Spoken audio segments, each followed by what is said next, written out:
Extract 1. You will hear part of an interview with an expert on phobias.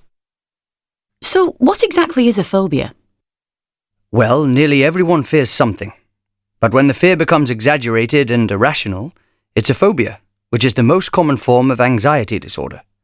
There are many types of what are known as specific or simple phobias. Common phobias include a fear of animals, particularly spiders, a fear of darkness or nyctophobia, or perhaps a fear of clowns, flying, or a fear of public speaking. Now, you may not be keen on some of these things I've just mentioned, but most of us find a way to cope with the situation and don't let it interfere with our daily lives. However, if you have a phobia of one of these things, you may suffer from symptoms such as an increased heart rate, dizziness, excessive sweating, or even a panic attack. You might end up going to extreme lengths to change your daily life so as not to come into contact with the thing or situation that causes your phobia. For example, imagine a friend of yours has a pet tarantula. If you're not a huge fan of spiders, you may not enjoy spending time in his house, but most of us would put up with it. However, if you're an arachnophobia sufferer, you would probably refuse to visit him at home altogether. So you can see how phobias can have a real impact on our social relationships. And why do people suffer from phobias? Well, there are a couple of causes. If a child grows up with a parent who suffers from a phobia, the child is far more likely to develop the same irrational fear. Also, many phobias are actually triggered by a traumatic past event, often during childhood. So perhaps an encounter with a vicious dog or falling into a swimming pool and nearly drowning as a child could feasibly develop into cynophobia, a fear of dogs, or aquaphobia, a fear of water. Extract 2. Listen to part of a radio programme in which someone is talking about why people like to feel scared.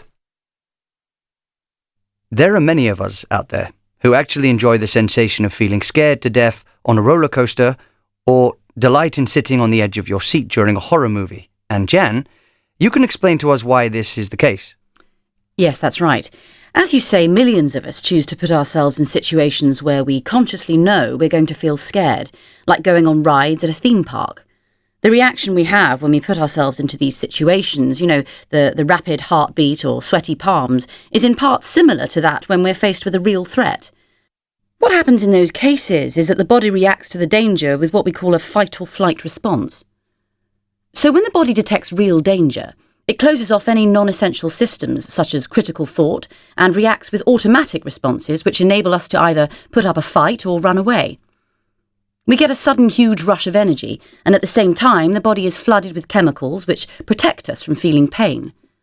The difference between a situation of real danger and being on a theme park ride is the context. So although we feel a certain sense of fear, we know deep down that the situation does not really pose a true threat, and so this energy and lack of pain without any real danger allow us to experience a sense of euphoria or an adrenaline rush, which explains why we are able to scream and giggle in quick succession. Extract 3.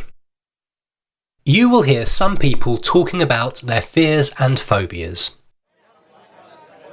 So, have you got any phobias, Liz? I'm not sure if I'd call it a phobia as such, but I absolutely hate needles and injections. Even the thought of them makes me feel queasy. When I have to have a blood test, I can't bring myself to watch, and I feel faint and dizzy, and if I'm watching TV and there's a scene with someone injecting themselves, I can't watch. I think it started when I was little, when I went to the doctor with my mum and my big sister. The doctor gave my sister an injection and I was watching. I started to feel faint and I passed out on the floor of the doctor's office. Well, my greatest fear is clowns. There's actually an official name for it. Coulrophobia, I think.